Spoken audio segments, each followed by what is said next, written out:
Hola, ¿qué tal? Bienvenidos a Divulga Podcast, un podcast donde platicamos sobre ciencia y sobre las personas que están detrás. Y bueno, el día de hoy tenemos una invitada muy especial. Ella es nutricionista de la USAC y es doctora en Fisiología y Patología de Nutrición por la Universidad de Potsdam, Alemania. Así que, doctora Lizeth García, ¿qué tal? ¿Cómo está? Hola, ¿qué tal? ¿Cómo estás? Gracias por invitarme a esta reunión acá virtual, pero con mucho gusto.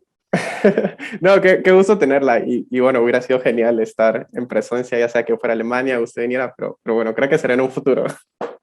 Sí, solo que te cuento que no estoy en Alemania, estoy en Ah, sí, Escocia, perdón. Sí, pero eres bienvenido. gracias. Y bueno, ¿y qué tal? ¿Cómo ha estado? De hecho, bueno, usted ahorita vi que es profesora, de hecho, de clases relacionadas a salud pública, nutrición, y también hace investigación. ¿Qué tal? ¿Cómo ha estado? ¿Qué proyectos está trabajando ahorita, por ejemplo? Bien, mira, con la pandemia, pues todos en la misma, en el mismo bote, creo, tratando de hacer lo que se puede en relación a las limitaciones que existen con el distanciamiento y el congelamiento de algunos proyectos. Pero en general todo bien. Yo actualmente estoy trabajando, tratando de enfocar más mi investigación en el área de salud materno-infantil, en especial la nutrición en los primeros años de vida. Los primeros años significa más o menos desde el momento de concepción hasta el segundo año de vida, pero la investigación que estaba haciendo está más enfocada a la transición cuando los niños dejan de tomar lactancia materna y empiezan a ser alimentados con comida. Ese es el foco que he querido tener en mi investigación, pero hay muchas cosas que me apasionan, entonces es difícil enfocarse solo a un área, porque siempre tiene uno mucha curiosidad de otras cosas y termina haciendo cosas que tal vez no debería de ser ese el foco, pero las hace porque son interesantes. Y pongámosle ahorita que cabal que menciona esto de la nutrición para niños, pues, por ejemplo, vi que se empezó a interesar por este tema, de hecho, cuando nacieron sus gemelos, ¿no? Sí, exacto. Sí, hace 12 años tuve la dicha de tenerlos y eso me cambió completamente el enfoque, pero también el hecho de que uno tiene que hacer las dos cosas al mismo tiempo, enfocarse a ser madre y a dar clases y hacer investigación es bastante complejo. Y de repente abre el espacio a cosas nuevas y ahí fue donde empecé a trabajar con este tema enfocado a la introducción de alimentos de niños y me nació la idea porque precisamente estaba con los gemelos, tenían ya como, creo que tendrían como unos 8 meses y los llevamos en un viaje, en un barco, en un ferry a una de las islas en Escocia. Y yo normalmente tenía algo preparado para ellos, o sea, porque si uno es nutricionista, entonces está siempre pensando en la comida de la familia y de los niños más en especial. Y ya no tenía más comida, entonces había una venta de cosas, había una cafetería en el ferry y compré unas compotas y se las ofrecí, tendrían como 8 meses tal vez, y no quisieron. No, para nada. Entonces, eso me dio como la idea, ¿no? Que hay acá en estas compotas, de qué están hechas, por qué no les gustan. Y yo la probé y entonces dije, bueno, con razón no les gustan, ¿no? Porque a mí no me gustó. Y eso me dio como el enfoque a esta nueva área de investigación, ¿no? Tratar de entender más lo que se encuentra disponible para los niños pequeños en esa fase de ablactación, de introducción de alimentos aquí en el Reino Unido y qué es lo que venden las compañías y de qué los hacen y qué mensajes les dan a las madres, cuál es la composición nutricional. Y entonces ahí empecé esta nueva área de investigación que ha traído un montón de cosas interesantes. Y de hecho, pero es bien interesante porque yo siento que el tema también es como un poco polémico pues bueno, precisamente uno lee los artículos y está la información un poco técnica, pero de hecho, gracias a que usted me mandó cabal, bueno, son bastantes medios que han cubierto como la nota y solo voy a leer unos fragmentos porque cuando uno lo lee, o sea, sí es como un poco preocupante porque, por ejemplo, dice, los alimentos para bebés vendidos en Reino Unido no satisfacen las necesidades dietéticas de destete de los bebés. Y bueno, solo esa frase es como, ok. Y la otra es un poco también poco preocupante y tiene todo el sentido de que los alimentos de bebé son demasiado dulces para estimular la variedad de sabores de los niños y cabal cómo va creando la predisposición y no sé si pudiera contar un poco el tema y más que todo cómo fue incursionar el tema porque yo siento que es como un poco polémico, pues no sé, que en Reino Unido sea, no sé cómo será ya la relación de la no sé, del gobierno con la investigación y si un instituto de investigación dice algo como esto, ¿qué medidas se toman, por ejemplo? Sí, mira, la idea de hacer investigación que dé la evidencia para tomar decisiones es la base de cómo se hace acá, cómo se hacen las políticas y cómo se definen los lineamientos para la salud pública, por ejemplo. Eh, entonces es necesario generar la evidencia para que esto dé ideas a quienes toman decisiones a nivel de gobierno de qué hacer. Y lo que dice, sí, es una cosa bastante polémica. En relación al tema de que los alimentos no son nutritivos, es porque hicimos una comparación en relación a la composición de la leche materna. Ese fue como nuestro estándar, porque algunos de los alimentos estaban recomendados para 4 meses, que va en contra de las recomendaciones de la Organización Mundial de la Salud de cuándo introducir alimentos. Es 6 meses, no son 4. Y eso fue la primera cosa que a mí me pareció bastante importante, a ese mensaje de las compañías de, bueno, vamos a introducir a 4, mientras que las personas responsables de salud a nivel de gobierno y de la Organización Mundial de la Salud dicen que son 6 meses. Hay una discrepancia en esas recomendaciones. Y la segunda era que tenían como una cuestión estándar la composición nutricional. No tenían más ni menos energía ni proteínas que la que reporta la leche, lo cual no quiere decir que esté mal en relación a la composición nutricional, sino que no da la cantidad extra de nutrientes que los niños necesitan. Y para mí fue un descubrimiento bastante interesante porque es como una forma de estar seguros. O sea, las compañías no querían tener más ni menos y tienen ciertos parámetros. Y ellos son muy cuidadosos en lo que producen. Son compañías que tienen una reputación muy fuerte y entonces no pueden dar cosas que no van a ser recomendadas. Pero tampoco había ciertas limitaciones en ciertos nutrientes.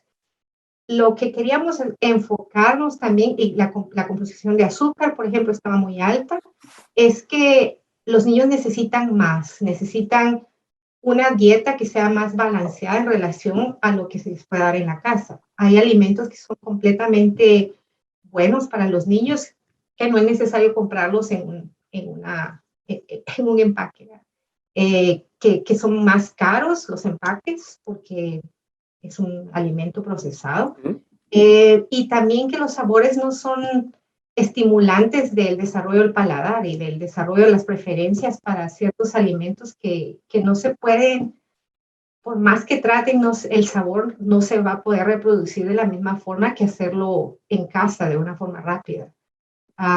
Por ejemplo, los vegetales de hoja verde, como la espinaca, y esos no dan para poder hacer un procesamiento, el sabor se cambia completamente. Entonces los niños no aprenden a reconocer esos sabores, que es una limitante si se les da una dieta basada en este tipo de alimentos. Y la cuestión que nos pareció que encontramos muchísimos de los alimentos en el 2013 que eran dulces. Y hicimos otra encuesta más recientemente, que fue publicado el estudio el año pasado, y encontramos la misma historia. Entonces, esto ha servido para hacer como un grito, ¿no? Como para decir, miren, tenemos que cambiar las regulaciones, las reglas que actualmente rigen el etiquetado nutricional y la composición de alimentos de los niños tienen que cambiarse. Las compañías no están haciendo nada malo. Ellos siguen las reglas, los reglamentos y se adhieren a eso. Entonces, lo que hay que hacer es cambiar las recomendaciones. Y eso es lo que hemos tratado de hacer. Hacer ese llamado a decir, miren, aquí hay algo que hay que cambiar. Hay demasiados productos que tienen una tendencia dulce y eso no permite que los niños desarrollen un paladar más variado. Y eso está relacionado en el futuro con hábitos que van a preferir más cosas dulces. Y las recomendaciones actuales es que tenemos que reducir el consumo de azúcares libres, como sucrosa, azúcar blanca de mesa, todo lo que viene muy dulce, que sabemos que los niños tienen un paladar innato que va a preferir esos alimentos. Sí, cabal. Y pongámosle, o sea, suena como, bien, como la forma perfecta, ¿no? O sea, uno del lado de investigación, pues se crea un precedente y vienen ya las políticas y hacen reformas y todo, pero ¿cómo ve? O sea, como usted decía, la primera encuesta fue más o menos del 2013, recuerdo yo, y pues han pasado ya 7 años. ¿Cree que sí vaya a haber un cambio o tiene que ser como, o sea, un grito más fuerte, por decirlo así, o qué cree que Sí, pase? sí, mira, el grito lo empezamos nosotros, empecé yo habían otras personas que también están interesadas en esto acá en el Reino Unido y en otros países de Europa. Ujú, Y como que se fueron uniendo más voces, y se hizo más investigación. A la Organización del Mundial de la Salud Regional para Europa hizo una encuesta similar a la que yo hice, bastante grande en varios países de Europa, e hicieron un documento como para hacer una constancia de que hay que hacer algo, de que hay que cambiar las reglas. Entonces, poco a poco se va a ir haciendo. Ya hay como una huella o ¿cómo se dice? Una lista de las cosas que deberían de cambiarse para que la industria tenga reglamentos. Y esto se lo generó otra universidad acá en el Reino Unido, pero es bastante enfocado a esas cosas iniciales que nosotros hicimos saber al mundo. Una cosa y yo pienso que va a cambiar, porque hay mucha presión de cambiar el entorno alimentario acá en Europa y en el mundo, para tener opciones que sean más sanas, para dejar de promover alimentos que son demasiado dulces o demasiado salados o que tienen mucha grasa, en especial en esa edad crítica donde los niños desarrollan sus preferencias alimentarias, donde sabemos que empiezan a preferir cosas, y si no se les ofrece, entonces es más difícil introducirlos después, cuando ya están más grandes. Y, Las y, cosas van cambiando. Yo pienso que van a cambiar, y mientras más gritemos y más bulla hagamos, entonces es más probable que nos pongan atención. Sí, es como un efecto bola de nieve, que tiene que empezar como una bola pequeña, pero quiera que no, como va creciendo y va creciendo y va creciendo, en algún momento pues va a ser suficientemente grande para que se haga algo. Sí. Y si quieres, regresando un poco, porque me da, bueno, yo tengo una perspectiva de cómo es nutrición, pues yo soy QF, entonces pues estuvimos en la misma facultad y todo, pero tal vez yo me equivoqué, o es mi perspectiva netamente, tal vez no sea así, tal vez ha cambiado con el tiempo, pero yo siento que nutrición en la USAC no se enfoca mucho en que las nutricionistas se vayan como al área de investigación, sino que es como más para nutrición clínica. Ujú, Entonces, ujú.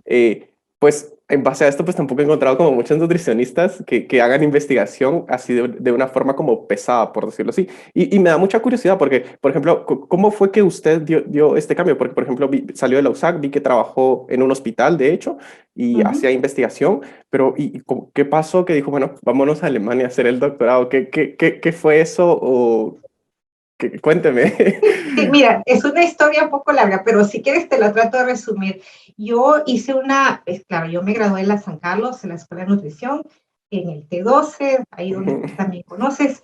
Y cuando estuve en el tercer año de la universidad, me salió una beca. Bueno, apliqué para una beca para hacer un año en Estados Unidos, que era una beca de la USAID, de ese intercambio de desarrollo que hacen. Y era para enfocarse en aprender el idioma y hacer un intercambio cultural. Y eso me abrió a mí el panorama de decir, bueno, hay otro mundo fuera, ¿no? En Guatemala había, bueno, en los años 80 que yo empecé la universidad, eh, no tenías muchas opciones de otras áreas. Como dices, está bastante enfocado al tratamiento clínico. Claro que hay también nutrición comunitaria, nutrición pública en ese sentido. Investigación es muy poco, pero estaba el INCAP, y a mí me encantaba el INCAP en esa época. La biblioteca, íbamos ahí, y eso era un mundo interesante, pero a mí no se me había ocurrido pensar que podía hacer otra cosa hasta que fui a Estados Unidos.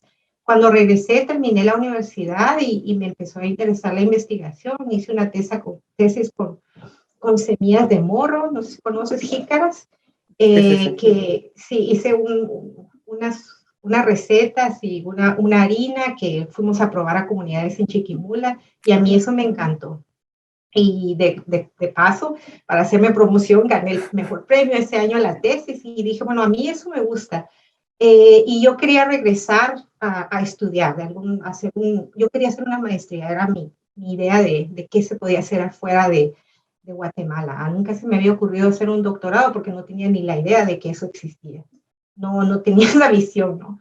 Pero empecé a aplicar la única forma de salir, porque claro, en Guatemala si no tienes recursos económicos para estudiar, pues, lo único que te queda es hacer aplicar para una beca, ¿no? Empecé a aplicar, pero no salía nada, era bastante difícil y entonces fue cuando decidí, bueno, voy a trabajar en alguna cosa acá, e hice algún par de contratos cortos con la universidad, con las diferentes universidades y luego me salió la oportunidad de trabajar en Cobán con un proyecto bien interesante, también financiado por el extranjero, en servicios regionales de hospitalización y yo era la encargada de la nutrición. Y fue fascinante, ¿no? Me encantó y como que, bueno, sí, a mí me gusta la nutrición clínica y de repente como que me topé por la corrupción, por la situación del país, porque no puedes crecer más en ese sentido si hay un montón de barreras que te impiden hacer un cambio verdadero. Y pensé, esto es demasiado duro en el sentido de frustrarte profesionalmente, ¿no? Yo quiero hacer un cambio. A mí me gusta la nutrición y me gusta pensar en que las cosas pueden ser mejor, pero no lo encontraba la forma por la corrupción. Y entonces apareció uno de mis mentores, el doctor Velázquez, que trabaja en la facultad, a quien le tengo mucho que agradecer, porque mire, Ada y la licenciada Julieta de Ariza, ¿y qué pasó? ¿Por qué no? ¿Por qué no se dedicó a buscar una beca? Y yo, bueno, porque de repente me apareció esto, me encanta el trabajo clínico y todo. Mire, aquí están estas becas, me dijo a mí Rubén, del intercambio académico alemán, aplique, ponga un proyecto y veamos, sí, me dediqué a hacerlo y me salió. Y de repente, bueno, según yo iba a ir a hacer una maestría, ¿no? Pero no, cuando llegué era diferente, el mundo se me abrió como, bueno, aquí hay tantas cosas que se pueden hacer, ¿no? Y empecé a trabajar para hacer un equivalente de lo que no había estudiado en Alemania y las cosas que había que hacer ahí, que no estaban en el currículum de licenciatura de Guatemala, toxicología de la nutrición, por ejemplo, es algo que yo nunca había visto. Todo lo que es la cuestión un poco más más mecanística de la nutrición, toda la cuestión de ciencia pura, de mecanismos, eso me pareció a mí fascinante y eso fue en lo que hice mi doctorado. Y de repente te das cuenta de que lo que haces durante un doctorado es generar esas herramientas para empezar un proyecto y terminarlo, para proponerte llegar hasta la meta que tienes que hacer a través de un proceso donde tú eres quien guía cómo va a ir el camino, y cómo lo defines en ese sentido de alcanzar tus metas y de seguir protocolos y de tener ideas y de escribir los artículos de investigación. Y cuando terminé el doctorado, pensé, bueno, a mí me encanta hacer esto. ¿Y dónde lo puedo hacer? Lo puedo hacer acá. Una de las personas que me ayudó con la tesis en la cuestión de estadística y bioinformática era una persona muy abierta y me dijo, mira, tú tienes potencial para escribir artículos y para hacer este tipo de trabajo. Y me dio un trabajo ahí para me quedé como 1 año y medio en Alemania trabajando con mi primer postdoctorado y era en otra cosa diferente, era con cuestiones más de nutrición pública, de intervenciones con fibra dietética y me encantó también esa área, porque el trabajo de la tesis la hice con animales, con un modelo murino en un sistema inmunológico. La cuestión era diferente, era de ver qué pasaba si dabas una dieta alta en carotenos y derivados de la vitamina a las madres ratones, a través de la lactancia de los ratoncitos y luego medíamos la respuesta del sistema inmunológico en relación a el desarrollo una respuesta inmunológica en relación a alergias. Más o menos en eso hice la tesis de doctorado. Y después de eso dije, bueno, a mí no me gusta trabajar con animales, yo quiero trabajar con humanos y me apareció ese postdoctorado. Y después pensé, bueno, ¿qué hago acá? Y los doctorados son limitados en el tiempo, solamente puedes estar el tiempo que dura el proyecto, que hay financiamiento y tienes que buscar otra cosa que hacer. Y si no tienes la mente abierta para ya sea viajar o para tomar cosas nuevas, o si tienes mucha suerte y te quedas en la misma área de investigación, pues bueno, pero tienes que tener un poco más de flexibilidad si quieres encontrar un espacio, y es de buscar y de salir. Entonces me apareció bueno, apliqué para un trabajo en la Universidad de Queen's, en Belfast, en Irlanda del Norte, y me hicieron una entrevista, me dieron el trabajo y eso era un área nueva. Y entonces me fui dando cuenta de que puedes hacer un montón de cosas, ya solamente necesitas los instrumentos que aprendiste durante el doctorado. Y a mí la nutrición me encanta, entonces la cosa nueva era súper interesante también, era más de laboratorio. Y después también era un tiempo limitado. Y bueno, ¿qué hago ahora? Aplicar para otro trabajo y apliqué para el trabajo que tengo ahora. Y ese era completamente nuevo, era reconstruir tu nivel de conocimiento y era en nutrición pública. Yo nunca había hecho nutrición pública antes. Pero llegué y era el reto y bueno, hay que tomarlo y le agarras así como lo agarras de los cuernos y te subes y dices, bueno, aquí estamos, ¿no? Y a desarrollar un área de investigación. Empecé siguiendo la línea que había trabajado en Alemania, que era con fibra y también me interesa mucho eso, todavía estoy haciendo cosas en eso, con estudios con humanos, haciendo estudios de intervención más controlados, y empecé con eso, pero luego me fui dando cuenta que hay un montón de cosas que hacer en nutrición pública, porque es en relación a la prevención, ¿no? Es antes de llegar al tratamiento, que es una cosa que se invierte muy poco a nivel global. Eh, Se invierte más en tratar a alguien que tenga diabetes, en lugar de prevenir que le dé Sí, diabetes. sí. Y eso es un problema bastante grande porque hay muy poca inversión en esa área de trabajo, ¿no? Los modelos son más curativos en general, y no solamente aquí, sino en todo el mundo. Pero hay espacio para hacer investigación, para buscar evidencia. Lo que hacemos es generar evidencia basada en un método científico que permita informar y hacer decisiones para proyectos, para políticas, para diferentes áreas de prevención. Y eso es lo que estaba haciendo. Eh, es otro mundo. Y yo pienso que lo que me decías, en Guatemala no se hace mucho, está más enfocada la nutrición al tratamiento clínico. Hay proyectos a nivel comunitario, y hay también un poco de investigación que se hace en el INCAP, pero como no hay tanta inversión para hacer investigación, entonces es más limitado en ese sentido, ¿no?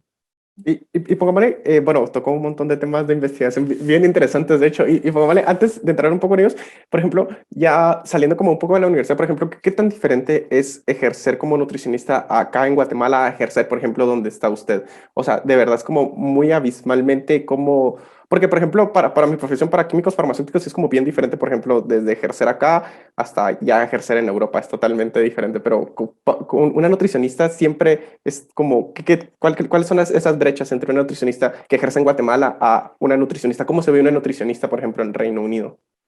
Mira, acá tenemos dos cosas separadas. La profesión como nutricionista es un poco diferente a lo que se hace en Guatemala. En Guatemala se hace más como tratamiento dietético. Las nutricionistas clínicas prescriben dietas y Ujú. trabajan en hospitales. Acá eso está separado. Acá lo hacen las dietistas. Hay una Ah, carrera ok, wow. a nivel de universidad o de colegio que se enfoca solamente a ser dietista. Y ellas tienen, o ellos y ellas, la mayoría son mujeres, tienen que pasar un tiempo de práctica en un hospital o en un lugar clínico. No hacen, no hacen tanto otras actividades a nivel de salud pública, por ejemplo, hay algunas, pero no tantas. La mayoría se enfocan a trabajar con pacientes, a tratar pacientes y Ok. a prescribir dietas. En cambio, las nutricionistas tienen una área de trabajo fuera del tratamiento personalizado a pacientes. Eso está diferenciado y no está permitido que una nutricionista prescriba una dieta acá, por ejemplo. Están separadas las Wow. dos cosas. Ya. Eh, Nosotros formamos nutricionistas y ellos tienen otra, en el programa de maestría que yo trabajo, Ajá. formamos a profesionales que pueden trabajar en otros ámbitos que son diferentes a dar dietas, a prescribir dietas, pueden trabajar en la industria, por ejemplo, pueden trabajar a nivel de gobierno, haciendo políticas, consultoría nutricional, a nivel de investigación. Hay mucha gente que hace investigación. También hay gente que trabaja con medios de comunicación, que trabaja escribiendo reportes. Pueden hacer, tiene muchas opciones diferentes. Esa es la diferencia básica que existe. Eh, Creo que en Guatemala han abierto más espacios para que las nutricionistas hagan otras cosas, que trabajen en la industria, o que trabajan, no sé, a nivel de gobierno, también me imagino, porque hay ahora más programas que están viendo cómo se previene la desnutrición, por ejemplo. Sí, que yo siento que acá, bueno, la carrera de nutrición es como bien pesada los primeros años porque básicamente llevan como muchos cursos que nosotros, que químicos, biólogos, que químicos, pues no sé, creo que el campo es un poco más reducido acá en investigación, pero por ejemplo, regresando un poco al tema que había mencionado de la fibra, pues tiene un montón de artículos que hablan de fibra y bueno, de hecho su artículo más citado, si no recuerdo mal, es de fibra y niveles de glucosa en sangre. Ujú. Entonces, bueno, el tema es enorme, o sea, hay para hacer cosas a morir y, por ejemplo, también fue un poco extraño ver lo que había trabajado con experimentación animal. Me imagino que fue como bien chocante empezar con ese tema, pero más que todo la pregunta va hacia, por ejemplo, ahora, ¿hacia dónde quiere llevar usted el tema de la fibra, por ejemplo? ¿O en qué le gustaría especializarse en ese tema? Sí, sí, la fibra a mí me encanta, es fascinante, porque es uno de los componentes de los alimentos que tiene más evidencia de tener un efecto beneficial, de beneficio a nivel de problemas metabólicos. Como nombrabas, hicimos un estudio con arabinoxilán, que es una fibra aislada, eh, y eso está bien comprobado, que reduce la glucosa sanguínea, controla también el colesterol. Esas son como funciones bien declaradas de algunos componentes de la fibra, como el beta-glucano y el Ujú. arabinoxilano.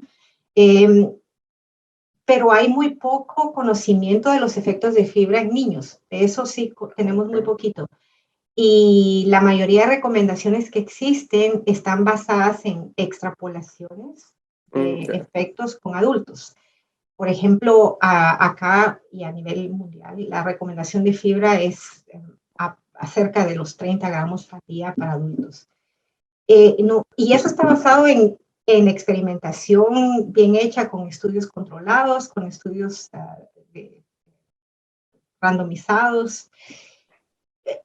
En niños no hay tanta evidencia, está basada más en estudios observacionales, donde solamente sigues por un periodo de tiempo a un cohorte de niños, a un grupo de niños y ves qué cantidad de fibra ingieren y hay muy pocas cosas en relación al control del sobrepeso, por ejemplo, hay algunos estudios, pero nada más, no se conoce mucho. Y esa es la línea que quisiera desarrollar un poco más en el área de fibra.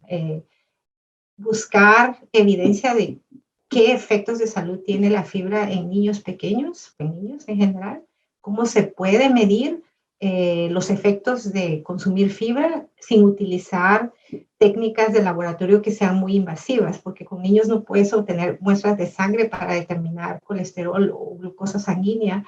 Tienes que buscar alternativas. Y eso es lo que hemos estado tratando de desarrollar, esa área de investigación. Tengo una estudiante de doctorado de Ecuador ahora que está trabajando en esa área. Estamos tratando de buscar alternativas de medición de efectos de fibra que no requieran métodos invasivos.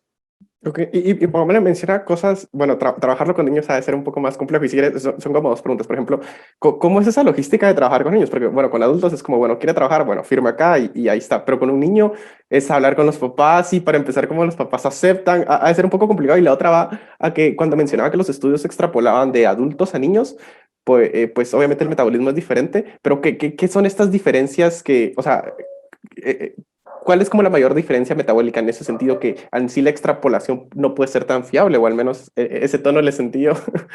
Sí, lo que pasa es que no sabemos bien. Mira, los niños tienen tiempos de, por ejemplo, el tiempo de retención o de absorción va a cambiar un poco más en relación a la cantidad de alimentos que van a consumir. Consumen menos, eh, cantidades menores en un tiempo más frecuentemente, por ejemplo. Entonces, el tiempo que va a durar el proceso de absorción y de excreción de los alimentos va a tener, y de los residuos alimentarios, que es lo que tiene que ver con la fibra, va a cambiar. Eh, y las dosis entonces van a también tener que cambiar un poco, pero no conocemos a ciencia cierta cuáles van a ser los efectos negativos de la fibra. Por ejemplo, no sé si has oído que se recomienda que los niños muy pequeños no consuman una cantidad alta de fibra, porque la fibra también puede como disminuir la absorción de ciertos nutrientes como minerales, por ejemplo, que son fundamentales para el crecimiento. Si consumen los niños una cantidad muy alta de fibra, entonces puede tener una, eh, un efecto negativo en la absorción de ciertos nutrientes, como calcio, como hierro, por ejemplo. Entonces hay que tener un poco de cuidado con este tipo de recomendaciones. Eh, También no sabemos qué pasa a nivel de el microbioma, por ejemplo, cómo se afecta. La fibra llega al intestino grueso y ahí los microbios que tenemos ahí, la flora bacteriana la utiliza para generar energía y también para crecer, para multiplicarse. Algunos tipos de bacterias que son buenas para el organismo se reproducen con más y si está presente cierto tipo de fibra. Y ese tipo de investigación conocemos muy poco en niños. Se recomienda tener una variedad de fuentes de fibra en la dieta para que las bacterias tengan diferentes formas de alimentarse y ciertas bacterias puedan reproducirse y mantener una flora bacteriana más saludable. Y, pero tenemos, como te digo, poco conocimiento de qué pasa con los niños y no sabemos muy bien. Por ejemplo, una cosa que a mí me interesa son las reacciones secundarias de consumir mucha fibra, porque puede recomendar, bueno, 30 gramos, sí, está muy bien, pero no toda la gente puede tolerar bien los 30 gramos. Puede ser que tengan gases o que les duela que tengan dolor abdominal porque se produce distensión por la cantidad de fibra que se consume. Entonces, esas cosas todavía no las conocemos en niños. Es un área que me interesa mucho. No sé qué otra cosa Y lo querías. otro era cómo es trabajar con Trabajar niños. con los Ajá, niños, sí, sí, sí. Sí, como dices, con adultos es fácil porque, bueno, con toda la investigación que haces con humanos tienes que tener una autorización ética por un ajá. comité antes de, no puedes ni siquiera preguntar cómo te llamas si lo quieres usar para la investigación si no tienes un permiso ético, ¿no? Y eso incluye tienes que darles una página de información, una hoja de información y un consentimiento firmado a los adultos. Y con los niños, entonces tienes que hacerlo a través de los padres. Si los niños son menores, aquí funciona si los niños son menores de 16 años, entonces tienes que hacerlo con los padres. Y si no, si ya pueden asentir, se llama asentir o consentir, entonces ellos lo pueden firmar también. Lo que hacemos es, se hace una investigación con el padre dándole la información de lo que queremos hacer. Por ejemplo, si queremos ver el efecto de cierta cantidad de cierto alimento, entonces les explicas muy bien, mira, esto es lo que vamos a hacer, pero tienes que hacer un procedimiento que no va a ser dañino ni invasivo, y normalmente sacar sangre es una cosa que los padres no van a estar felices. Ahí por Sí, eso es sí. difícil hacer investigación metabólica donde quieres ser un poco más preciso con niños, o sea, tienes que usar otras formas. Nosotros hacemos investigación utilizando cuestionarios, por ejemplo, para determinar qué tipos de alimentos consumen, para determinar síntomas, por ejemplo. Puedes utilizar escalas para saber cuál es la producción de fecal, por ejemplo. Puedes obtener muestras fecales y hacer análisis en el laboratorio para determinar la producción de ácidos grasos de cadena corta, que están muy relacionados con el tipo de fibra que se consume. Esa investigación yo no la hago tanto, pero se puede hacer. Hacemos encuestas para determinar el apetito, si los niños se sienten muy llenos o no, utilizando cosas que son más amigables para un niño, que son más fáciles de entender. Se puede hacer, pero tienes que tener claro al padre o a la madre a bordo y estar convencidos de que lo que está haciendo no les va a afectar. Aparte de eso, tenemos muchas restricciones. Bueno, hay mucho control en relación a los antecedentes penales de los investigadores. Eso es una regla acá. Tienes que tener un chequeo con la policía antes de poder trabajar con niños. Eso es una regla. Sí, suena un poco intenso, pero también bastante obvio. Y la verdad suena bien bonito que no haya como mucha información porque da como oportunidad que usted va a ser como la primera y siempre la primera es como la más citada de todos porque todos la usan de referencia. Pues eso queremos, sí. Estamos empezando, ¿ah? Porque el área, mira, es porque es difícil trabajarlo, que no hay tanta gente haciendo. Como te digo, hay estudios de observación donde tienes cuestionarios y preguntas cosas y haces asociaciones y haces una correlación entre la ingesta de fibra y, por ejemplo, el estado nutricional en relación a sobrepeso o desnutrición.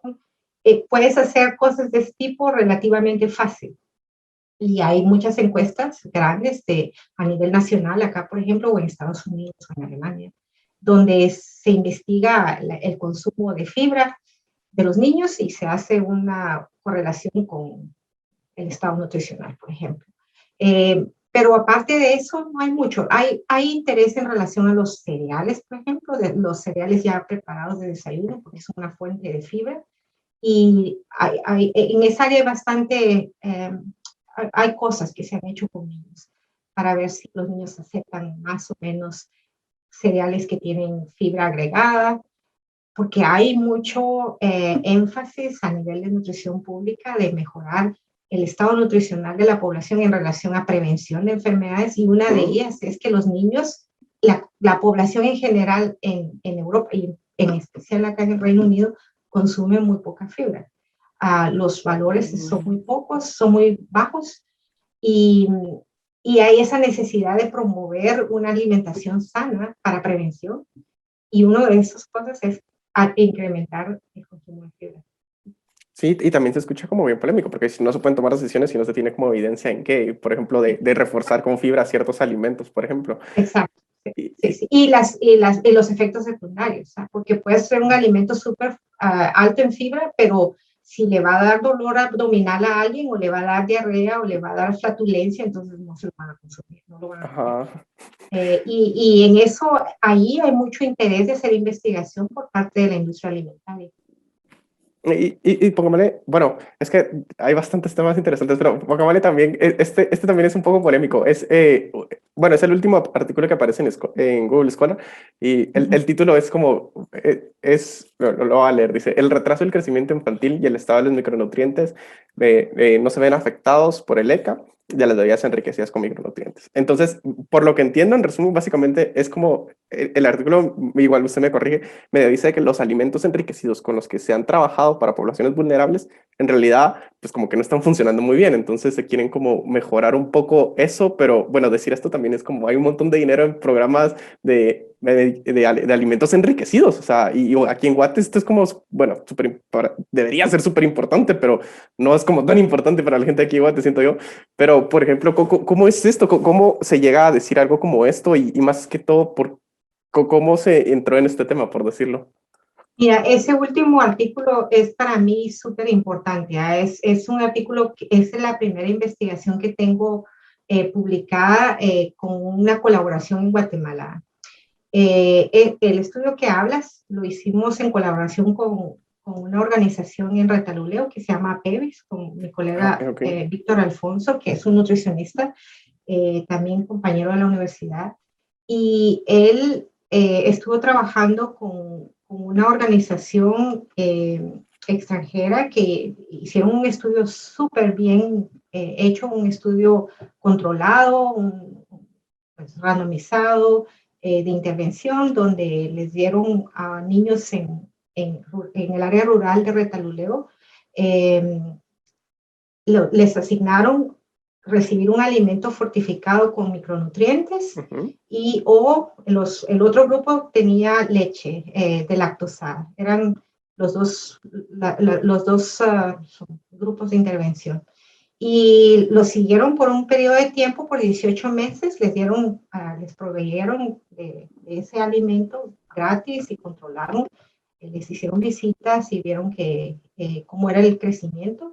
El objetivo primario del estudio era demostrar si el tener los micronutrientes iba a mejorar el estado nutricional en relación al retraso crónico de crecimiento, que es el problema problema más grande en Guatemala. Cerca del 50% de los niños en Guatemala tienen retraso de crecimiento. O sea que es una cosa Sí, sí. realmente importante a nivel de salud pública. Y la otra es la deficiencia de micronutrientes y los problemas de anemia, por ejemplo, o de zinc, que es otro nutriente que es también limitante en las poblaciones que son más vulnerables. Y este alimento suplementado tenía todos esos nutrientes en cantidades bastante altas. Y se les dio seguimiento, a nivel comunitario, o sea que se llega y se hace una cita con las madres y se les da la bolsa de alimento, ya sea leche o era leche de lactosada o este otro alimento suplementado, y luego se hicieron mediciones al inicio, hubo una medición como en medio y otra al final y no se encontró absolutamente nada de cambio en relación, no hubieron cambios significativos en la prevalencia de desnutrición crónica. Eh, entonces viene esa pregunta de qué fue lo que pasó, por qué no se mejoró el estado nutricional, por qué no se disminuyó la proporción de niños. Habían menos niños con anemia, pero en un estudio bien controlado tienes que determinar que hubo un cambio significativo, que realmente cuando aplicas un proceso estadístico bien riguroso, que los cambios son realmente significativos y eso no lo encontramos en ninguno de los parámetros. Medimos el estado nutricional de estatura para edad, que es el indicador de retraso crónico al crecimiento. Se midió también la prevalencia de anemia, se hicieron controles con mediadores inflamatorios, hubo un montón de control y nada, no pasó, no hubo nada, no se encontró ninguna mejora que fuera sustancial. Entonces viene la pregunta, ¿se lo consumieron, lo compartieron entre la familia? Ellos hicieron controles, el estudio lo hicieron en el 2012, 2013, muy bien hecho. Yo no tuve nada que ver con el diseño, pero se quedó engavetado. Todos los resultados, un estudio inmenso, súper bien hecho, engavetados porque no tenían resultados positivos. Y entonces sabía seguramente, bueno, ¿qué haces con esos resultados que no son positivos, que no se vio ninguna cosa beneficiosa? Entonces se quedó ahí y no se reportó. Y a mí eso me parece terrible, porque tienes que reportar lo que encuentras, ya sea negativo o positivo, porque es nuestro deber como investigadores reportar todo lo que encontramos. Si no le haces justicia a la ciencia, si solamente escoges, se dice en inglés, cherry picking, ¿no? Como agarrar las cerezas, nada más, lo que quieres reportar porque no te quedó de acuerdo a lo que esperabas. Eso no es ético. Y yo tuve la oportunidad de retomar mi comunicación con un colega y hablamos porque una de las visitas de Converciencia, yo quiero hacer algo en Guatemala, pero no he podido establecer esos vínculos, y de repente apareció esa reunión con Víctor, fuimos a la Antigua y platicamos, y mira, ¿qué está haciendo? Y tal cosa. Y me dice, mira, yo tengo todos estos datos ahí, pero no tenemos la capacidad, el tiempo para poder trabajarlos. Ahí está todo ahí. Y le dije, mira, nosotros lo podemos hacer. Yo tengo la capacidad de buscar la forma, ¿no? El recurso humano a través de estudios de maestría, de tesis de maestría, y también con colegas acá, y lo armamos y finalmente lo pudimos reportar después el estudio lo hicieron en el 2012. Y lo que dices es eso, es súper importante, porque yo sé que las políticas actuales de gobierno en Guatemala son de promover el uso de este tipo de alimentos fortificados como una estrategia para reducir la desnutrición crónica en el país. Y entonces te preguntas, ¿por qué no se toman evidencia de cosas de cosas que se han publicado en situaciones similares, no solamente en Guatemala? No solamente este estudio refleja esos hallazgos negativos. Hay otros estudios que también lo reflejan, o que los cambios son muy, muy pequeños. Pone que se disminuye la desnutrición por un puntaje, se usa algo que se llama puntaje Z. Los niños que tienen una desnutrición severa tienen un puntaje Z para talla y edad menor de 3 desviaciones estándar. Eso es como la medición. Entonces, todo lo que sea menor de 3 se considera un niño desnutrido. Y esos cambios puede ser que vayan de 3 a 2.5, que es pequeñito. Tú quieres disminuir de 3 a -1 o de 3 a 0. 0 quiere decir que no hay problema. -2, entre -3 y -2 es desnutrición. Entre -2 y -1 es desnutrición todavía, pero no es tan severa como -3. Y quieres llegar entre -1 y 0. Ahí estás bien. Y no se logra. Y no se consigue se consiguen cambios muy pequeños. Si se consiguen y si son significativos. De media desviación estándar, por ejemplo. Entonces dices, ¿qué pasa acá? ¿Por qué no se utiliza esta evidencia para informar de una forma más concreta los programas alimentarios y nutricionales del país? Se ignoran esas evidencias o no se conocen, o no, es una cosa que me parece bastante seria. Lo que pasa, pienso, sí, es que el problema alimentario y nutricional es demasiado complejo. Y una solución basada en un enfoque como de una cosa nada más no va a lograr hacer cambios sustanciales.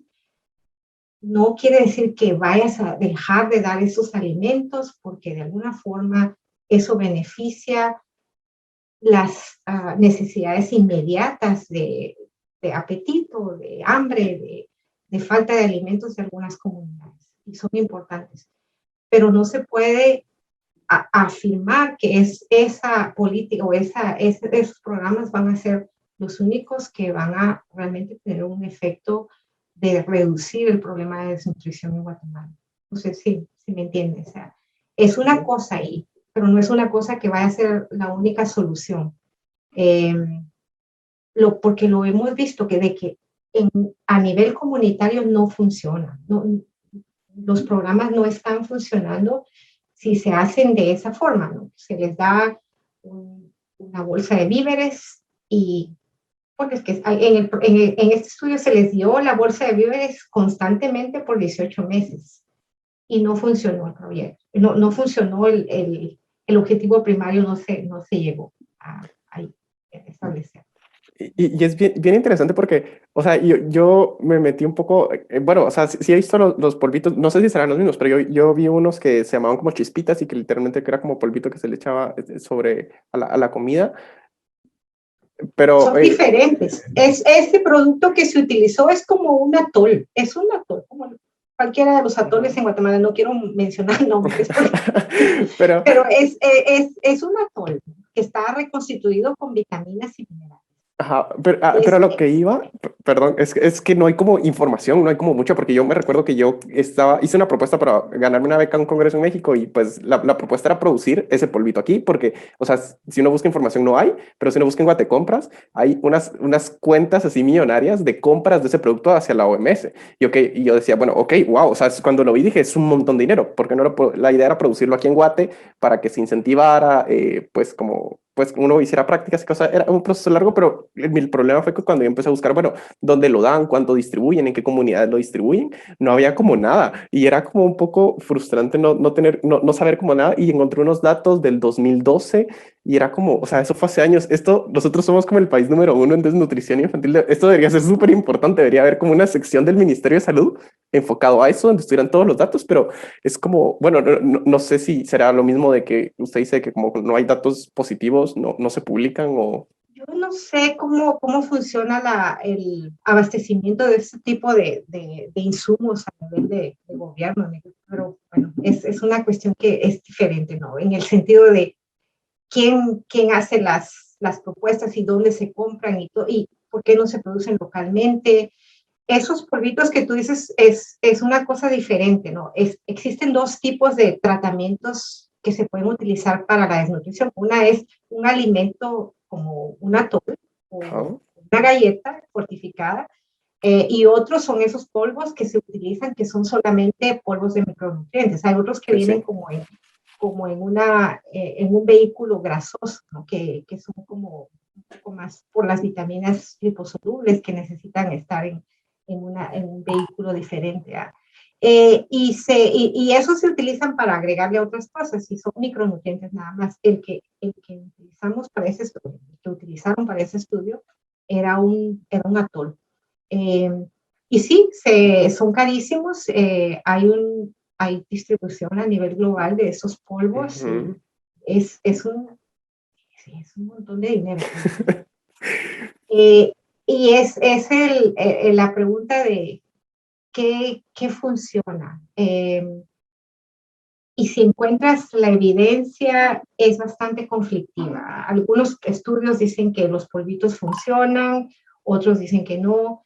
Es difícil decir en qué contexto realmente este tipo de intervenciones están funcionando. Y yo pienso que uno de los problemas es que el problema nutricional es multifactorial en el contexto de Guatemala, en el contexto de otros países. Yo he trabajado en África también. Eh, es difícil porque no puedes enfocarte a la ingesta nada más. La ingesta es el consumo de alimentos es como el paso anterior a estar desnutrido, ¿eh? Pero antes de la ingesta hay otro montón de factores que hay que controlar, que si no los controlas es como echar agua en un colador, ¿no? Como tirar, no sé, es como tratar de tapar el sol con un dedo, básicamente. Eh, no estoy diciendo que los proyectos no sean importantes, que el proveer de estas sales, de micronutrientes o de alimentos no sea parte de la solución, pero no es la única solución. Y eso es lo que se tiene que como que entender. Mientras no exista una integración de diferentes sectores donde se mejore la calidad de vida general de la población, no, aunque muevas y traigas y les des alimentos a las personas, no va a funcionar. Eso creo que es como el punto clave, ¿eh? De que la desnutrición es un indicador del desarrollo y de, el desarrollo humano en general, de cómo la gente vive en general. Es un reflejo de eso. Y cabal, como dices, es bien complicado porque incluso yo recuerdo que en un congreso cabal de nutrición había una charla donde una persona decía, es como, no, o sea, no hay que enfocarnos solo en los niños, hay que enfocarnos en las posibles madres para que no nazcan los niños ya desnutridos. Y era como, ok, sí tiene todo el sentido, pero entonces hay que abarcarlos como a todos y es súper Exacto, complejo. sí, sí. Y por ejemplo, te hablaba de los hallazgos con ese estudio que se hizo en Retaluleo. Los niños cuando nacen, pienso yo que de una buena proporción de los que nosotros, los que medimos los que midieron en ese estudio, estaban ya desnutridos, ya tienen un Ujú. retraso del crecimiento. Entonces hay que empezar antes, como dices, hay que empezar con prevenir los embarazos de adolescentes. Eso es súper, súper complicado y es un insulto fuerte para el organismo que una niña esté creciendo y tenga que todavía nutrir a un bebé. Entonces, eso hay que evitarlo. En la edad de dar a luz en Guatemala es bastante joven. Hay que prevenir. Es un ciclo. ¿Dónde empiezas? El ciclo de la desnutrición es interesante, porque empieza en útero, pero claro, depende de cómo esté la madre. Si la madre tiene un retraso de crecimiento y el padre tiene un retraso de crecimiento, es muy probable que el niño también. Y si no existe ese ambiente durante los primeros 1000 días de vida, esos 2 años desde la concepción hasta el segundo año de vida, donde haya un ambiente de apoyo entonces el problema va a continuar. Los programas de suplementación, como el que estudiamos, empiezan cuando los niños empiezan la lactación, cuando empiezan a darles de comer a los 6 meses, entre 6 y, la mayoría son entre 6 y 24 meses. Aunque muevas la tierra, no va a haber un cambio, ¿verdad? Porque ya va a haber un insulto nutricional establecido. Entonces hay que empezar, hay que prevenirlo, hay que trabajar con las niñas, con las adolescentes. Eso, y es ese ciclo de, bueno, y si las adolescentes están ya trabajando y los padres también, estaba oyendo uno de tus podcasts y este tema es algo que se conoce ya bien establecido, esa perpetuación de la desnutrición que empieza con las adolescentes que están desnutridas. Sí, incluso lo podríamos llevar como más allá, ya ver como, no sé, fijo, si de tantas generaciones podría haber incluso ya predisposición genética y cada vez se podría complicar más y todo, pero la verdad que sí es un tema bien largo para una maestría, diríamos. Sí, mira, y la cuestión genética es una cosa bien interesante, ¿verdad? Porque hay muy poca, conocemos un montón de estudios que están buscando los genes que están relacionados con la obesidad, por ejemplo.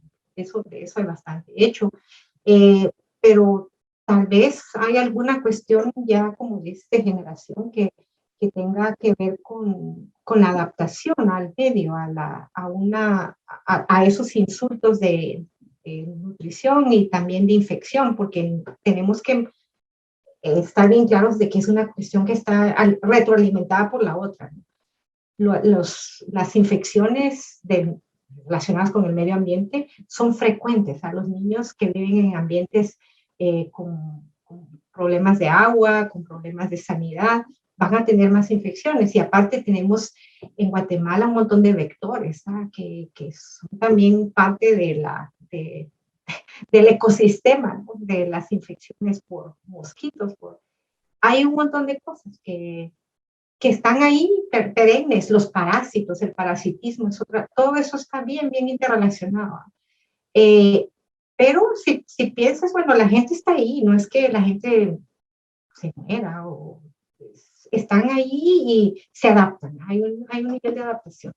Y pienso que eso también tiene que ver con la adaptación al apetito y al deseo por comer y a la modulación de lo que hay en el ambiente. Y de eso conocemos bien poco. Eso es bien interesante. No, sí, y bueno, y aquí en Guate la verdad es que habría un montón para hacer investigación acá, ya que acá está como el mero problema. Pero hay un montón de cosas. A mí me encantaría tener tiempo y dinero para ir y hacer un montón de cosas. Estudiar esa sincretismo que tienen los parásitos, por ejemplo, con la modulación del sistema gastrointestinal y la respuesta de las bacterias y qué pasa con eso. Es fascinante. Pero sí, mira, es fácil meterse entre esto y lo otro y encuentras otra cosa y dices, qué bonito eso, me gustaría hacerlo también. hay que tratar de enfocarse, ¿no? Sí, los días son cada vez como más cortos, siento uno, pero y si quiere como para ya ir terminando, pues bueno, usted tiene tiene muchos artículos y ha hecho muchas cosas. Por ejemplo, en ResearchGate aparece que tiene 104 publicaciones, entonces pues eso son un montón de horas ahí de trabajo y todo. Pero bueno, siempre que hay gente que tiene como muchas, a mí me gusta preguntarles, por ejemplo, ¿cuál es como esa publicación? Tal vez no sé si la palabra correcta sea favorita, pero esa publicación que usted siempre la lleva en mente, que ya sea porque fue muy complicada o o porque es publicación favorita que diría usted, no, esa es como mi estrellita de oro, por decirlo así. Es difícil, ¿verdad? Porque tantas cosas que hace uno. Ajá. Mira, esa publicación que tuve con el estudio de los alimentos infantiles para mí fue como súper importante. A eso me abrió un espacio para ser reconocida en otros lugares Ah, sobre ok. ese tema, sobre el valor nutricional de los alimentos infantiles y la importancia que eso puede tener para el desarrollo de lineamientos a nivel europeo, a nivel global también. Para mí esa investigación fue como súper, ya, y porque fue una idea así como que la tuve, como te conté, por mis experiencias como madre y también porque es más práctico, son cosas que puedes trasladar más a mensajes que puedan ser cambiados de una forma, no es tan rápido, pero va a pasar. Lo hemos estado viendo de que las compañías empezaron a reformular cosas, está pasando y eso a mí me pareció muy importante. ¿Ah?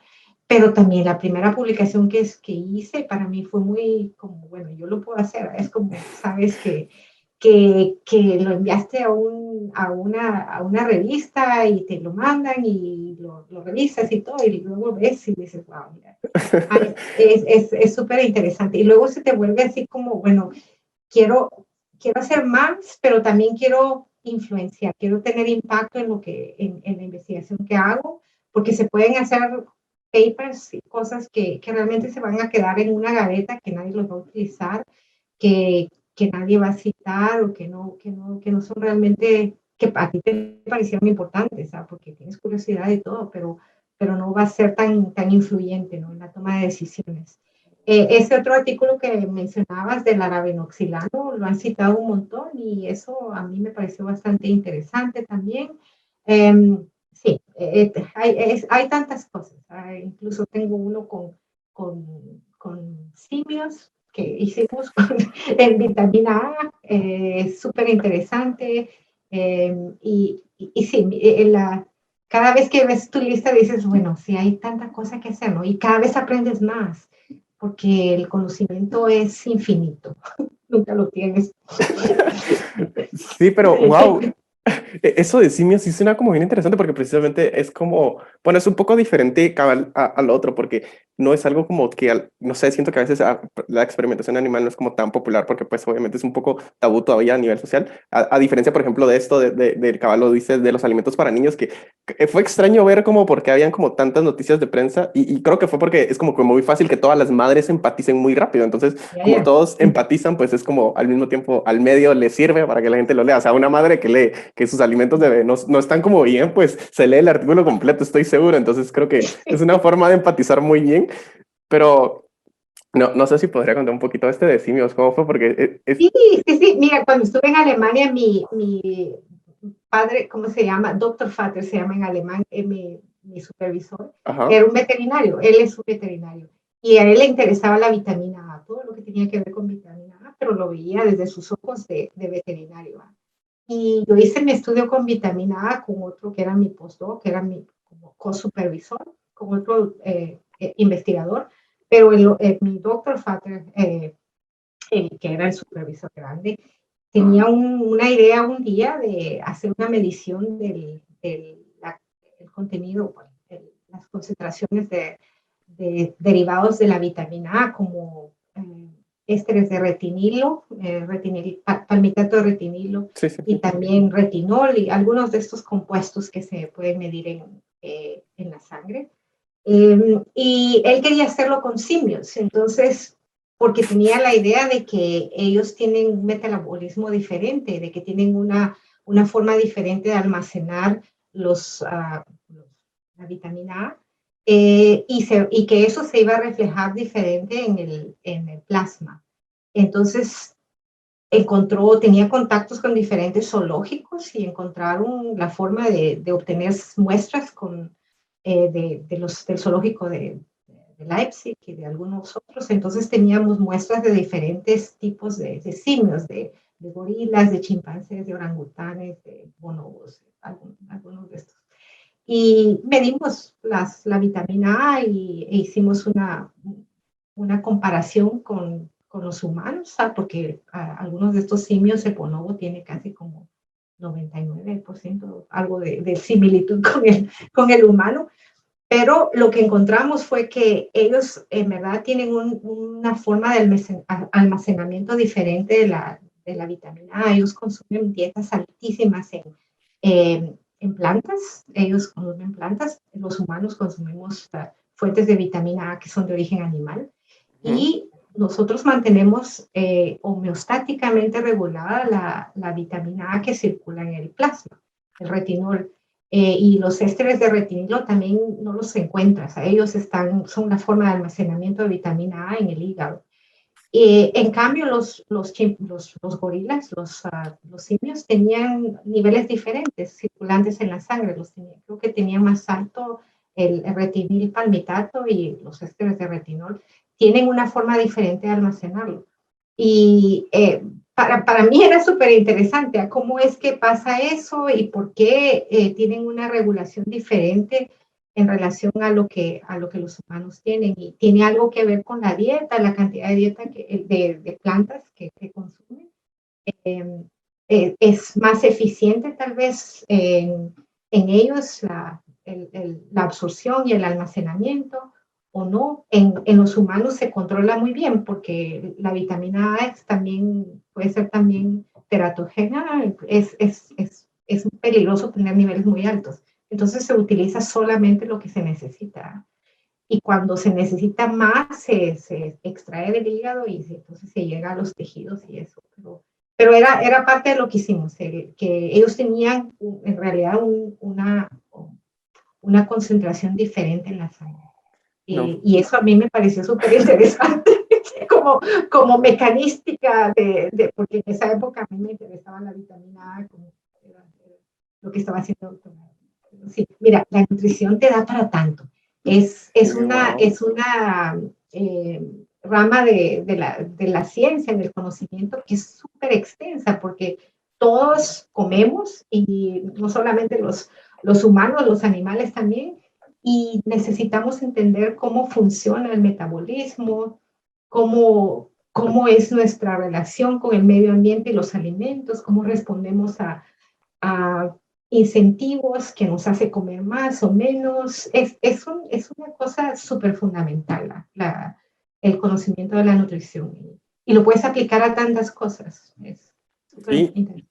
Y es algo que uno siempre tiene en la mente. La verdad es que es bien complicado comer. Yo la verdad sueño con que ya en un futuro existan pastillas para no tener que preocuparme por eso, porque tener una vida saludable es muy complicado.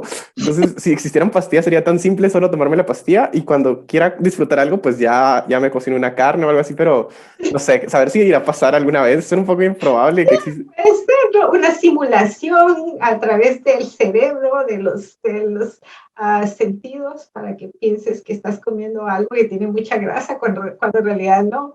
Ajá, no sé, la verdad es que, y de innovación, pues la industria alimentaria es como enorme o sea, bueno, no, tal vez no sea tan, en algunas cosas sí, pero en otras no, pero mucho de la industria farmacéutica, muchas ideas como de maquinaria entiendo yo que vienen como de la industria alimentaria, que al final, pues primero hubo como innovación en la industria alimentaria, pues precisamente porque todos comemos, entonces todo tenía que ser como en producción masiva, y ya después muchos de esos equipos se adaptaron a la industria farmacéutica y pues ya se perfeccionaron para cada cosa, pero sí, la nutrición es Sí, la enorme. industria alimentaria es una cosa inmensa.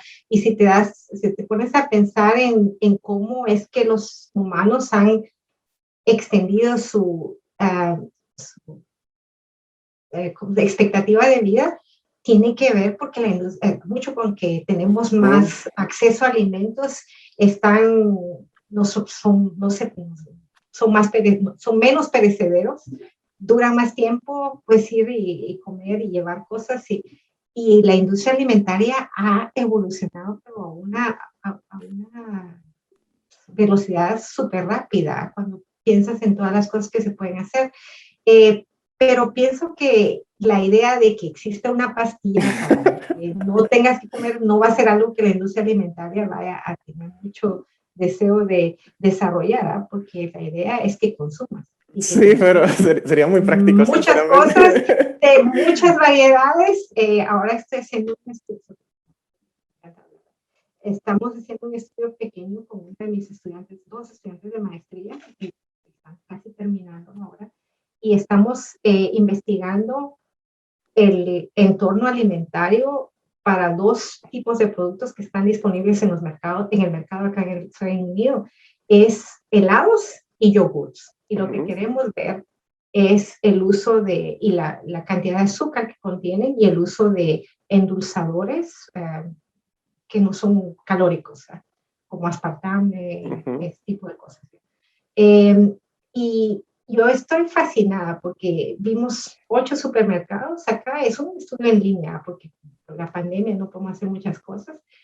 Hicieron una lista de todos los productos y solo para darte una idea, hay 1,200 productos que son helados o yogurts disponibles en el mercado. Wow. 1,200. Es inmenso, no es que vas y encuentras 3 tipos de helados, encuentras 1,000 tipos de helados. Y para darte una idea de lo que hace la industria alimentaria y el bombardeo de información que uno tiene cuando va a un supermercado y piensa, bueno, ¿y ahora qué hago? ¿Qué compro? ¿De qué están hechos? ¿Y qué cantidad de azúcar tienen? ¿Qué cosas usan para hacerlos? Y la idea de que son mucho más apetitosos, o sea, que te dan ganas de comerlo más. Y es una industria fascinante. A mí me interesa en ese sentido, porque influye mucho las decisiones de lo que uno hace en relación a lo que uno consume, ¿no?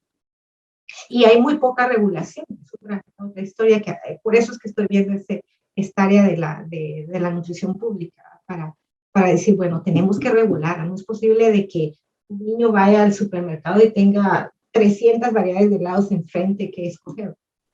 Y también que el etiquetado, que hasta uno de adulto se confunde. Y si uno lee las etiquetas, incluso uno que medio está en la rama, uno a veces ni siquiera puede pronunciar algunos de los nombres que están ahí. Entonces es como, bueno, entonces a veces uno pasa, incluso hasta escoger medicina es a veces tan complicado que en teoría es como algo muy básico escoger alimentos. Y no, es complicado comer. Es eso, y hacer una forma de etiquetado donde la gente pueda entender. Lo hacemos, bueno, ya vi en el podcast, también habló de esto. Hay una iniciativa de ley en Guatemala, acá existe el etiquetado, pero todavía es complicado. Como dices, no toda la gente lo puede entender. ¿Te imaginas en Guatemala donde hay menos alfabetismo, donde hay problemas de analfabetismo, donde hay problemas de diferentes formas de entender? Hemos creado las cosas desde nuestro punto de vista como académicos, donde estamos un poco alejados de la realidad, de lo que realmente pasa en el campo, lo que pasa a nivel de comunidad. Y acá es parecido, ¿eh? Tenemos que poner los pies sobre la tierra y decir, bueno, ¿qué es lo que la gente realmente necesita? Y cómo va a hacer uso de estos instrumentos como el etiquetado nutricional de una forma que sea útil para ellos. Les hemos preguntado si eso quieren realmente. Pero es extraño porque uno desde la academia lo ve como, sí, uno se enfoca como que esté bien, que sea nutritivo y todo, pero si uno lo ve desde el lado, si uno trabaja en una industria, pues es como, uno como que le cambia la mentalidad de que no, esto tiene que ser barato y que lo Sí. compre. Sí. Y pues así es, ¿no? O sea, al final sí.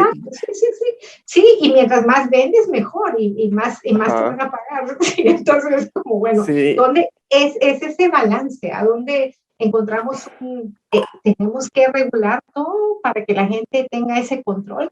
Acá hay mucha controversia en relación a ese rol se llama nanny, de la mami, de la mamá que controla, de la niñera que está viendo que el niño haga las cosas bien. El Estado acá en Europa hay mucha controversia de realmente si queremos un Estado que controle, que decida para que los intereses de todos y que ponga reglas o leyes en relación a alimentos es complejo, porque la gente quiere tomar sus propias decisiones de lo que consume y no quiere que nadie le diga, mira, con esto, con, por ejemplo, las políticas de nutrición pública en relación a la protección de, por ejemplo, con el cigarro, son fáciles, porque es una cosa y dices, bueno, el cigarro no lo vamos a permitir que nadie fume, pero con los alimentos es mucho más complejo, no lo puedes definir así, puedes regular ciertas cosas, por ejemplo, reducir la cantidad de azúcares libres que existen en la cadena alimentaria o los programas de fortificación de vitamina A, como el que se hizo en Guatemala, que fue muy exitoso, que, bueno, funcionan bien porque es una cosa nada más, se le agrega un nutriente y luego lo pasas a toda la cadena alimentaria o le quitas un nutriente. Eh, pero ya una canasta alimentaria más variada y eso no es tan fácil de regular. Y hay muchas limitaciones. La nutrición en ese sentido es compleja. Eh, Decirle a la gente qué hacer y si no quiere hacerlo, cómo los convences, es difícil. Sí, y ahorita, pero es que no sé, es bonito hablar de tema porque incluso uno ahorita, o sea, si lo vemos en contexto, estamos poniendo como la industria alimentaria como la que solo quiere vender y producir, pero al mismo tiempo la industria alimentaria, pues ella no es que ella quiera hacer un producto porque sí, y como es dañino, pues no nos importa, ellos simplemente satisfacen la demanda de la gente. Entonces, al final, se podría decir, al final la gente es la que crea su propio, bueno, nosotros, ¿no? También uno crea su propio Pero problema. yo creo que es una cosa de esos dos ángulos, o sea, que, como te digo, si vas al supermercado y no hay regulación y encuentras 300 variedades de helado, tal vez no es una buena idea tener tantas variedades, ¿sabes? Porque no sabes por dónde dirigirte o la calidad de los alimentos, por qué los alimentos son tan baratos, ciertos alimentos que no son muy nutritivos. Esas cosas podrían mejorarse. Por ejemplo, acá tienen problemas de bajo consumo de vegetales y de frutas y de fibra, y mucho consumo de comidas ya hechas, procesadas. Podría hacerse una regulación de que los alimentos que son más nutritivos sean más baratos, por ejemplo, las frutas y las verduras, de que el pescado, por ejemplo, es una cosa que se promueve, que se consuma más pescado, eh, pero es muy caro, entonces pueden haber incentivos para que esos productos sean más accesibles. Es de pensar en ese balance. Y yo pienso que una combinación de todas las cosas juntas puede ser más beneficioso que solamente decir, bueno, es culpa del individuo, ¿no? Que toma las decisiones malas. Pero si el individuo está bombardeado porque le vienen a decir esto y lo otro, y lo ve en el supermercado y no hay un control, entonces realmente es difícil para el individuo decidir qué hacer, ¿no? Sí, y esos son los como problemas más complejos, donde no hay a quien echarle la culpa, sino simplemente hay que, y es como lo mismo del ciclo de la nutrición, como no hay a quien echarle la culpa, pues hay que atacarlo como todos, pero atacar todo es muy complicado, es muy tardado, tiene mucho dinero, y al final es primero sentarse y tomar una lista de variables inmensas y después Uh -huh. prioritarlas sobre criterios de quién define, sí, no. Exacto, sí, sí, y mira, es como si te pones a pensar, dices, bueno, creo que mejor salgo corriendo de acá. Sí, sí, Pero no, no. pienso que es de comunicarse también, de poder dar el conocimiento a alguien que hace investigación, de poder comunicarlo de una forma eh, que no sea alienante también, ¿no? Que no te vas a pelear con medio mundo, ¿no? Tienes que establecer diálogo y sentarte en una mesa y hablar con la industria y decir, mira, esto es lo que identificamos, qué se puede hacer. También no se pueden hacer demandas que van a ser completamente fuera de foco, ¿no? No van a poder diseñar nuevos alimentos porque no funciona la estructura físico-química de un alimento si no contiene, por ejemplo, azúcar o grasa. No puedes hacer un helado sin azúcar y sin grasa. Sí, sí. Eh, entonces, es como, bueno, ¿dónde está ese punto de quiebre? Y hablar con todos los sectores es súper importante y basarse en evidencia también es súper importante. Si sabes de que, por ejemplo, el proveer alimentos fortificados para el tratamiento de la desnutrición crónica no funciona, entonces tienes que buscar una alternativa o no promover como que esta es nuestra solución para el problema de desnutrición en Guatemala. A mí eso me parece que no es correcto, ¿no? Si existe esa evidencia. Y a nivel de gobierno debería de funcionar un ente que dé consejos que sea realmente basado en evidencia científica, que existan mejor a nivel local, pero si no existe a nivel local se busca qué cosas se pueden utilizar que sean análogas, que sean similares. Pero, complicado. En resumen, es complicado. Pero no, doctora Ada, agradecerle enormemente por su tiempo y por pasarse aquí al podcast, de verdad. Muchas gracias y me da mucho gusto que estés haciendo esto. Es una idea genial, súper. He oído varios ya porque me parece súper interesante. Hay tanto conocimiento y tanta gente talentosa Sí. y me ha encantado mucho oír tanta diversidad y tratar de establecer contactos con gente. Ayer oí el de Bárbara y me pareció súper interesante lo de metafenómica. Un montón de cosas. Digo, bueno, qué bonita idea. Me parece muy, muy, muy, muy buena. Pero no, mil gracias y bueno, mil gracias a la gente que nos escuchó y bueno, nos vemos la próxima semana. Un Nos abrazo. vemos. A mucho gusto. Cuídate mucho.